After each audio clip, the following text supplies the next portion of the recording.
সবাইকে স্বাগত ফোকাস পয়েন্টে। ফোকাস পয়েন্টে আজকে আমরা আলোচনা করব রাসেলস ভাইপার নিয়ে। দর্শক, এ বিষয়ে কথা বলতে চট্টগ্রাম থেকে ভার্চুয়ালি আমাদের সঙ্গে যুক্ত হবেন চট্টগ্রাম বিশ্ববিদ্যালয়ের প্রাণীবিদ্যা বিভাগের অধ্যাপক ডক্টর ফরিদ আহসান। ডক্টর ফরিদ আহসান, আপনাকে স্বাগত আমাদের অনুষ্ঠানে। ধন্যবাদ। জি, ডক্টর ফরিদ আহসান, হঠাৎ করেই এই রাসেলস ভাইপারের উপদ্রব বেড়ে গেছে, মানুষের মধ্যে আতঙ্ক ছড়িয়ে পড়েছে, রাসেলস ভাইপারের কামড়ে অনেকের মৃত্যুরও খবর পাওয়া যাচ্ছে।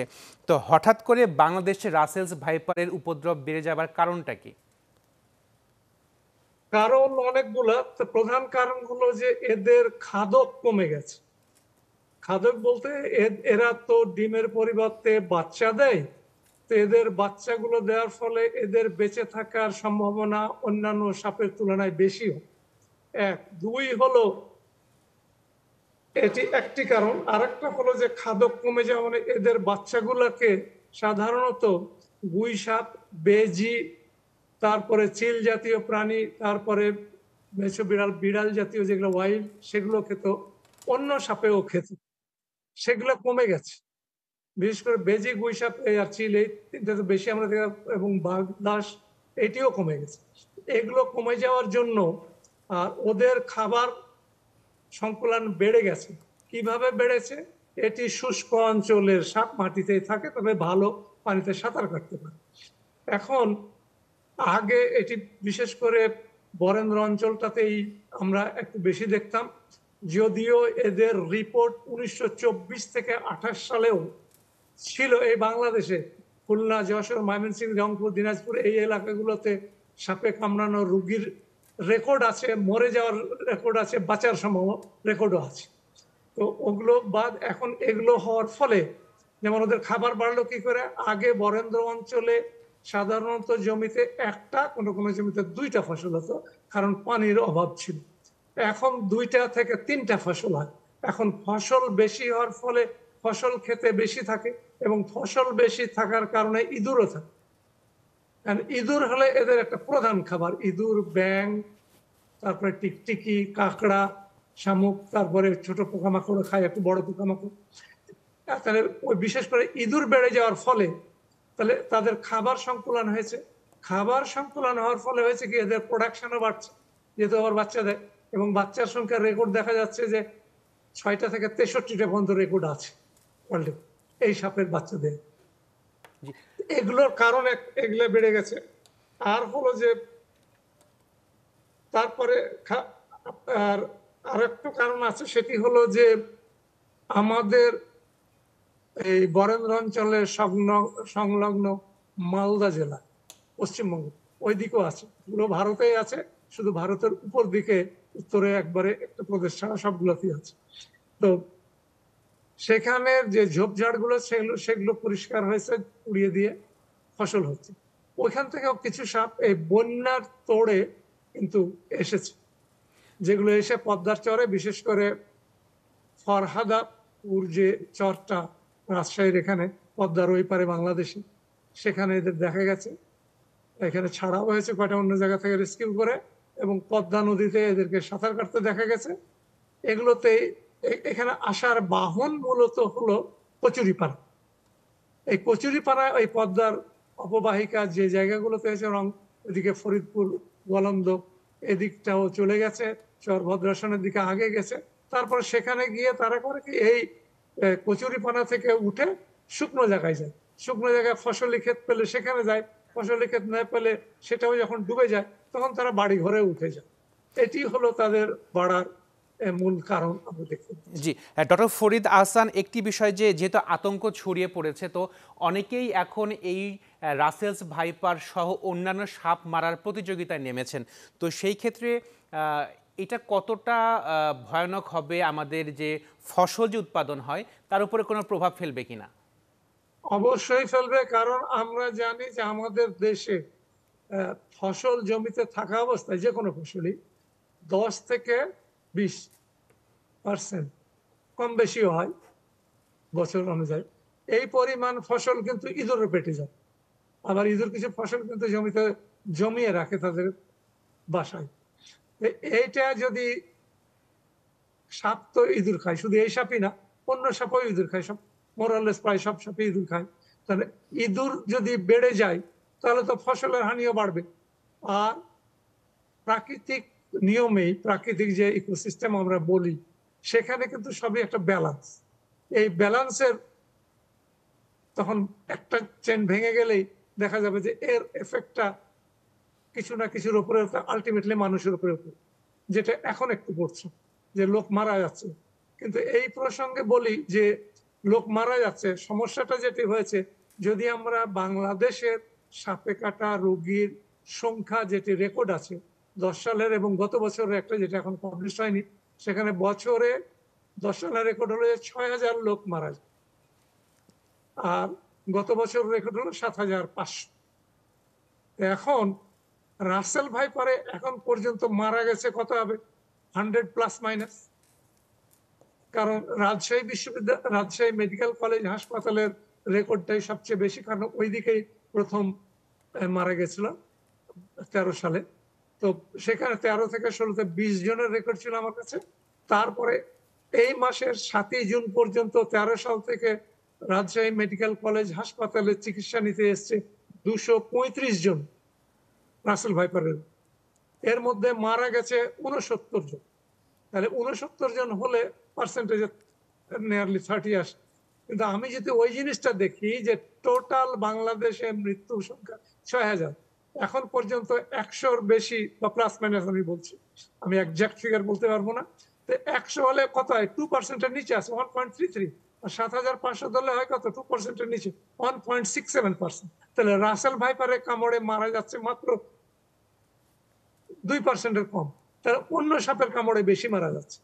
এখন আতঙ্কটা ছড়িয়েছে এই জন্যই, মিডিয়া অনেক বেশি, ফেসবুক অনেক বেশি, জানতে পারছে লোকজন বেশি, এখানে কিছু প্রচার তো আছে, অপপ্রচারও কিছু হচ্ছে। কারণ এরা উপকার করেন, এরা যদি ইঁদুরগুলো না খায় তাহলে ইঁদুরের সংখ্যা বেড়ে যাবে না, ইঁদুরের সংখ্যা বাড়লে তো ফসল হানি কম বাড়বে। এবং আরো কিছু আছে যেগুলো ইঁদুরের সাথে অত দূরে আমরা না যাই, তো সেগুলো হচ্ছে না। তাহলে এই জিনিসগুলোর জন্য যদি আমরা চিন্তা করি তাহলে আমরা নিশ্চয়ই মারব না। এবং আবার দেখেন, রাসেল ভাইপারের সাপের ওষুধ, সেটিও কিন্তু রাসেল ভাইপারের বিষ আছে, অন্যান্য মেডিসিনের কথা বাদ দিয়ে আগে এটাতে আসে, এটিও দরকার। তাহলে আমরা মারলে তো দেখা যাবে যে ইকোসিস্টেম ব্যালেন্স নষ্ট হবে, এর এফেক্ট আমরা কোনো দিকে না কোনো দিকে অবশ্যই পাবো। এখন করণীয় যদি বলতে চান তাহলে কয়েকটি মূল করণীয় আছে। এক হলো, যদি আমি কৃষকদের কথা, এক হলো বাড়িঘর। আমি আগে কৃষকদের কাছেই যাই, কারণ তারাই আগে এটি সাফারার হয়েছে নাকি। জি, ডক্টর ফরিদ আহসান, এই যে করণীয় বিষয়টা, সেটা আমরা বিরতির পরে এসে আপনার কাছ থেকে শুনবো যে আসলে রাসেলস ভাইপার থেকে রক্ষা পেতে আমাদের করণীয় কি। জি জি জি, থ্যাংক ইউ। জি, দর্শক, সময় হলো একটা বিরতির পর ফিরে এসে আমরা আবারও কথা বলবো ফোকাস পয়েন্টে।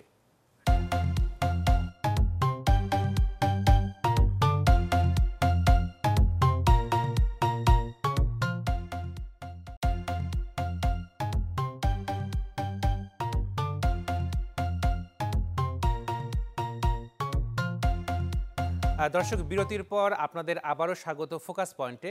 আজকে আমরা কথা বলছি রাসেলস ভাইপার নিয়ে। এই বিষয়ে কথা বলতে আমাদের সঙ্গে যুক্ত আছেন ডক্টর ফরিদ আহসান, যিনি চট্টগ্রাম বিশ্ববিদ্যালয়ের প্রাণীবিদ্যা বিভাগের অধ্যাপক।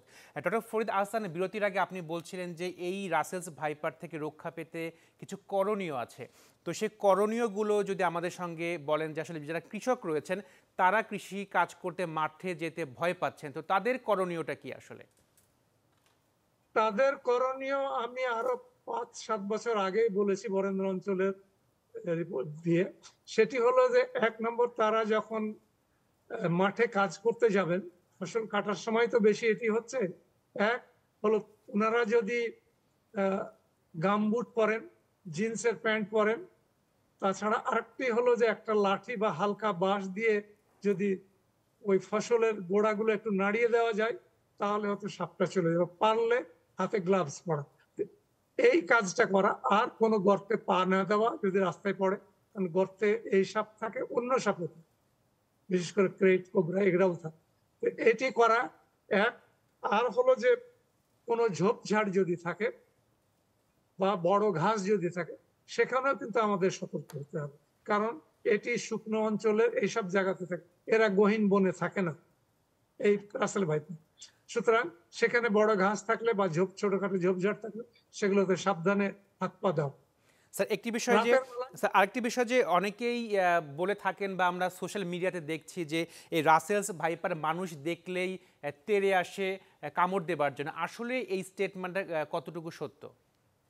এটা মোটেই সত্য নয়। এরাও অত মানে যদি আমরা বলি যে এরাও ভয় পায় মানুষকে, সবচেয়ে যেটি হয় প্রত্যেকটা সাপই যখন কোনো একটু ভয় দেখে তখন আস্তে করে মাথাটা গুটিয়ে নেয় এবং ঘাড়ের যে মাংসপেশিগুলো আছে সেগুলোকে নিচের দিকে একটা স্কুইজ করে। তারপরে যদি যে সাপে শব্দ করে, যেমন কোবরা ফসফস করে, এরা এই যে আমাদের প্রেসার কুকারে হুইসেলের মতো একটা হিসিস করে শব্দ করে। এই শব্দগুলা করার পরে যদি আপনি সরে যান তাহলে সে কিন্তু আর আসবে না, কামড়াবে না। আর যদি বাইটিং রেঞ্জের মধ্যে আসে তখন করে কি যে মাসল যেটি করা ছিল, একটু স্কুইজ করা ছিল, সেটি থ্রো করে সামনের দিকে, এইভাবে থ্রো করে।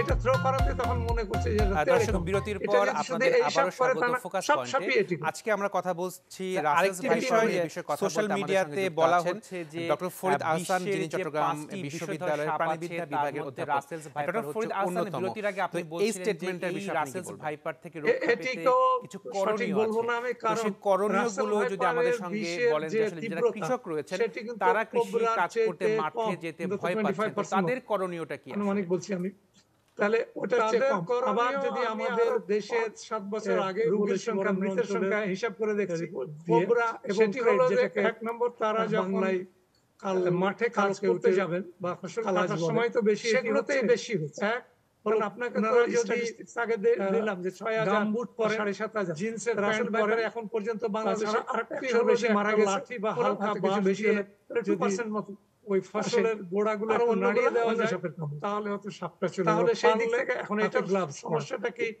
এই কাজটা ভালো হবে, কোন গসের বাইপারে দেওয়া যদি অনেক বড়, এটা যদি এই সাপ পিস দেয় অন্য সাপের মাল্টিপল অর্গানকে ক্রিয়েট করে, এটি এটি করা করে। এক, তারপরে কিডনির প্রবলেম করে, কোন ঝোপ ঝাড়ের প্রবলেম করে বা বড় ঘাস যদি থাকে, মানে তিনটা চারটা আমাদের লাংসে প্রবলেম করে, রক্ত ব্লিডিং, এটি শুকনো হতে পারে, এইসব জায়গা বিভিন্ন ভাবে এরা গহীন জায়গা দিয়ে হতে পারে, দাঁতের মাড়ি দিয়ে হতে পারে, ভূমিতে হতে পারে। সুতরাং সেখানে বড় ঘাস থাকলে বা ছোটখাটো ঝোপঝাড়, এই যে প্রবলেম সেগুলো সাবধানে ফাংশন। আরেকটি বিষয় যে অনেকেই বলে থাকেন বা আমরা সোশ্যাল মিডিয়াতে দেখছি যে এই রাসেলস ভাইপার মানুষ দেখলেই তেড়ে আসে কামড় দেবার জন্য, আসলে এই স্টেটমেন্টটা কতটুকু সাহায্য নেবে?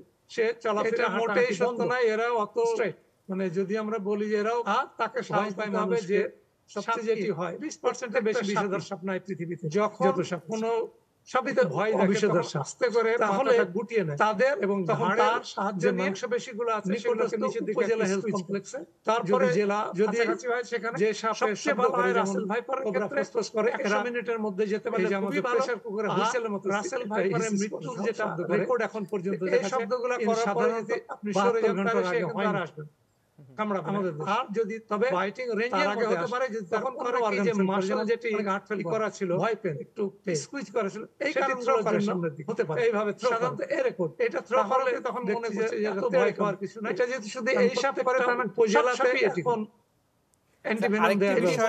সোশ্যাল মিডিয়াতে বলা হচ্ছে যে বিশ্বের যে 5টি বিষধর সাপ আছে তার মধ্যে রাসেলস ভাইপার অন্যতম।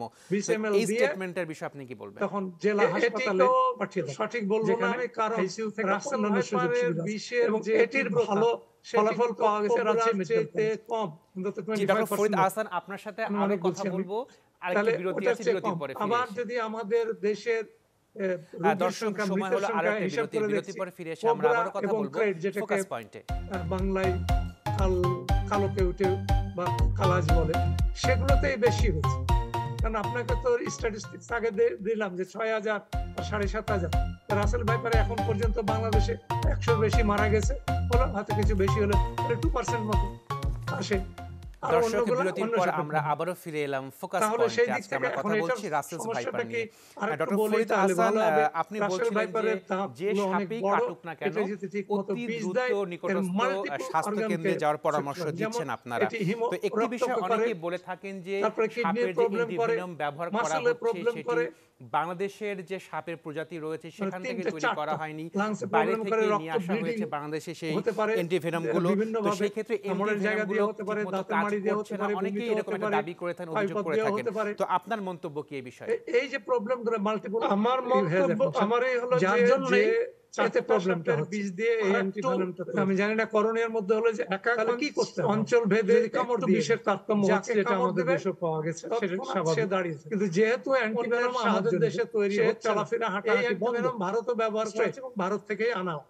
সুতরাং সেটা দিয়ে হবে যে সুফল আমাদের দেশে 20% বেশি বিষধর সাপ নাই। 94 সাল থেকে শুরু হয়েছে এই অ্যান্টিভেনম দেওয়া, সবই তো অবিষধর সাপ। এবং তাহলে অ্যান্টিভেনম তাদের তখন তার সাহায্য নিয়ে তাহলে তো বলবো যে উপজেলা যেটি আছে সেটি তো ব্যবহার করতে জেলা যে কাছাকাছি হয় সেখানে তৈরি সবচেয়ে ভালো হয় রাসেল ভাইপার যেটা আছে সেটা দিয়ে 100 মিনিটের মধ্যে যেতে পারলে খুবই ভালো, না পেলে তো ওটা ব্যবহার করতে পারে। মৃত্যুর যেটা বোর্ড এখন পর্যন্ত দেখাচ্ছে সঠিক সাধারণত 72 ঘন্টা তাহলে ভবিষ্যতে বাংলাদেশে যে প্রজাতির সাপগুলো আছে সেগুলো থেকে অ্যান্টিভেনম তৈরি করার প্রতিবন্ধকতা আসলে কোন জায়গাতে আছে? এই কারণগুলোর জন্য প্রতিবন্ধকতা সাধারণত এরকম দুটো জায়গায়। এক হলো যে এত ভয় পাওয়ার কিছু না, দেশের প্রত্যেকটা উপজেলা যেগুলো আছে তারা কেউ অ্যান্টিভেনম দেওয়ার ব্যবস্থা করবেন না মজুদ, কারণ ডাক্তারদের টেন্ডার যে বাজার পাবে, যদি বাজারে তাদের এসে দেখে তখন একটা ডোজ 20 ml, যার ফলে এখন তখন জেলা হাসপাতালে নিয়ে এসে বাজারে আইসিইউ থেকে এটাই সাপ্লাই হচ্ছে এবং এটির ভাড়াটি হলো ফলাফল পাওয়া গেছে রাজশাহী মেডিকেল কলেজ। এই ডক্টর ফরিদ হাসান, পরীক্ষা নিরীক্ষা এবং অ্যান্টিবডি তৈরির কাজ চলছে চট্টগ্রাম মেডিকেল কলেজের সাথে চট্টগ্রাম বিশ্ববিদ্যালয়। দর্শক, সময় হলো আরেকটা বিরতি পরে ফিরে এসে আমরা আবার কথা বলবো ফোকাস পয়েন্টে। কাজ চলছে সেটিতে তৈরি করার পরে এখন তো সরকারকে দিয়ে তৈরি করা যায় কিনা একটা প্ল্যান, সেই চিন্তা ভাবনা এখন এই পর্যায়ে আছে আমি বলবো। তবে হয়তো অদূর ভবিষ্যতে হবে বলে আমরা আশাবাদ, কারণ এটা কাজ শুরু হয়েছে গত 6 বছর ধরে, এখনো কাজ চলছে। কারণ হুট করেই তো একটা কিছু করা যায় না, যার ফলে এটা বলা যাবে না যে কত সময় লাগবে, এটা এক্স্যাক্টলি বলা যাবে না। যদি প্ল্যান্ট এখানে থাকতো তাহলে চট্টগ্রাম মেডিকেল কলেজের যে ভেনম রিসার্চ সেন্টার আছে সেখানে যে পরিমাণ বীজ জমা করা হয়েছে এই রাসেল ভাইপারে, তাতে দিয়ে অ্যান্টিভেনম তৈরি করা যাবে। স্যার, আরেকটি বিষয় জানতে চাচ্ছি যে ভ্যাকসিন রিসার্চ সেন্টার তারা বলছে যে বাংলাদেশের 27টি জেলায় এই সাপের অস্তিত্ব পাওয়া গেছে। তো ভবিষ্যতে এই 27টি জেলা বাদে অন্য কোনো জেলায় এই সাপের অস্তিত্ব পাওয়া যাওয়ার কোনো আশঙ্কা আছে কিনা? অবশ্যই আছে, কারণ এরা তো এক জায়গাতে থাকে না। কারণ এক হলো যে বর্ষার পানিতে চলে আসে, দেখেন এখন আমাদের শরীয়তপুরের নড়িয়া সখীপুরে চলে গেছে, পটুয়াখালীতে পাওয়া গেছে, তাহলে তো ভোলাতে পাওয়া গেছে। আর আমরা যদি পুরাতন রেকর্ড দেখি, আমি তো আগে বললাম 1924 থেকে 28 সালের রিপোর্ট আছে খুলনাতে, যশোরে, তারপরে আরো রংপুর, দিনাজপুর, এগুলোতে 11টা জেলার রিপোর্ট আছে। তারপরে বেড়ে 17টা, এখন বেড়ে 27টা, আরো বাড়তে পারে, অস্বাভাবিক কিছু নেই। চিটগাং এখন নাই, কিন্তু ওল্ড রেকর্ডে চিটগাং আছে। জি ডক্টর ফরিদ হাসান, তাহলে আমরা বলতে পারি যে এই রাসেলস ভাইপার থেকে রক্ষা পেতে হলে সতর্কতার কোনো বিকল্প নেই, তাই তো? অবশ্যই। জি ডক্টর ফরিদ হাসান, আপনাকে অসংখ্য ধন্যবাদ আমাদের সময় দেবার জন্য। আশা করি সামনে আপনার সাথে এই বিষয়টি নিয়ে আরো বিস্তারিত কথা হবে। আপনাদেরকে ধন্যবাদ, ফোকাস পয়েন্টকে ধন্যবাদ। হ্যাঁ দর্শক, এই ছিল ফোকাস পয়েন্টে। দেখা হবে আগামীতে। সে পর্যন্ত সবাই সুস্থ থাকুন, ভালো থাকুন এবং চ্যানেল 24 এর সাথেই থাকুন।